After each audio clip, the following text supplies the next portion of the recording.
హరే కృష్ణ. ఈరోజు మనం గురువాయూర్ పార్ట్ 4లో ఉన్నాం.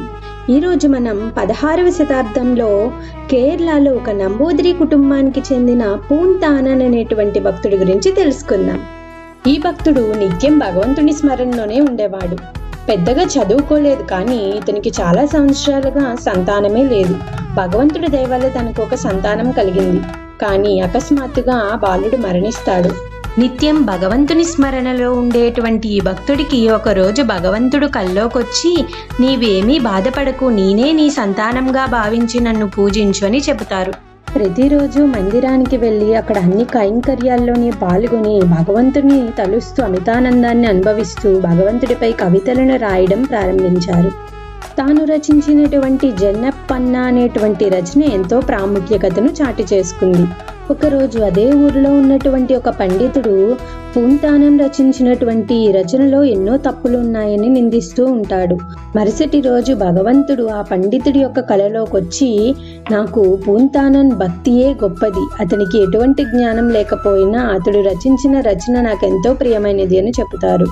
అప్పుడు ఆ యొక్క పండితుడు మరుసటి రోజు పూంతానన్ని క్షమాపణ కోరతారు. ఒకరోజు భగవంతుని దర్శనార్థం తాను అడవిలో నడుస్తూ వెళుతుండగా దోపిడీ దొంగలు తనని బంధిస్తారు. అప్పుడు భగవంతుడు ఒక సైనికుని రూపంలో వచ్చి గుర్రం మీద ఆ దొంగలని చంపి పూంతానాన్ని రక్షిస్తారు.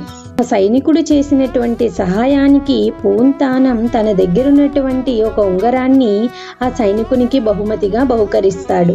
అక్కడి నుంచి మందిరానికి చేరుకున్నటువంటి ఆ భక్తుడు భగవంతుడిని దర్శనం చేసుకున్నప్పుడు ఆ భగవంతుడి యొక్క చేతికి ఉంగరం ఉంటుంది. ముందు రోజే భగవంతుడు కల్లోకొచ్చి చెప్పాడు కాబట్టి పూజారి ఆ ఉంగరాన్ని తీసుకువచ్చి ఆ భక్తునికి అందిస్తారు. అప్పుడు అర్థమవుతుంది స్వయంగా ఆ భగవంతుడే సైనికుని రూపంలో వచ్చి తనని రక్షించాడని. భగవద్గీతలో సర్వధర్మాన్ పరిత్యజ్య మామేకం శరణం వ్రజ అహం త్వాం సర్వ పాపేభ్యో మోక్షయిష్యామి మా శుచః. అంటే ఎవరైతే సమస్త కర్మలను నాకు అర్పించి నన్ను శరణు కోరుతారో వారిని సమస్త పాపాల నుండి కష్టాల నుండి నేనే స్వయంగా వచ్చి రక్షిస్తాను అని భగవంతుడు చెప్పారు. కంచి వరదరాజస్వామి చేతిలో కూడా మా శుచః అని రాసి ఉంటుంది. అంటే చింతించకు అని అర్థం.